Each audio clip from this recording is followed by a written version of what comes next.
এই ভিডিওতে আমরা দেখতে যাচ্ছি আমরা কিভাবে একটা কলামকে ডাটা ফ্রেম থেকে ড্রপ করে দিতে পারি। ওকে, তো আমরা ডাটা ফ্রেম থেকে একটা কলামকে ড্রপ করব বা কলামকে ডিলিট করব।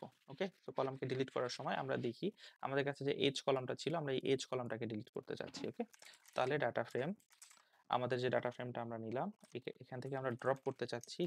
ডিলিট করার ফাংশনটার নাম হচ্ছে ড্রপ।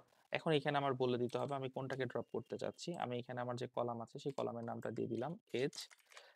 এখানে আমি মাল্টিপল কলাম দিয়ে দিতে পারি। এজ, তারপরে হচ্ছে ইজ স্টুডেন্ট বা স্টুডেন্ট স্টুডেন্ট, আমি এই দুটো একসাথে দিয়ে দিতে পারি, বাট আমি এখন আপাতত একটাই দিচ্ছি। আমি স্টুডেন্টটাকে ডিলিট করতে চাচ্ছি না, ড্রপ।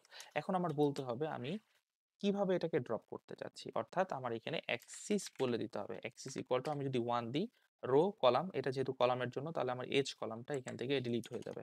ওকে, আমি যদি রান করি তাহলে দেখুন আমার এজ কলামটা এখানে নেই। এটা কিন্তু আমার ডাটা ফ্রেমের পার্মানেন্ট চেঞ্জ হয় না, এটা কিন্তু ডাটা ফ্রেমের একটা অবজেক্ট যার উপরে চেঞ্জ হচ্ছে। ডাটা ফ্রেম, আসল ডাটা ফ্রেম আমার যেটা ছিল ওইটা কিন্তু আগের মতোই রয়ে গেছে, ওইখানে কোনো ধরনের চেঞ্জ হয় নাই। ওকে, তো এভাবে আমরা একটা কলামকে ডিলিট করতে পারি।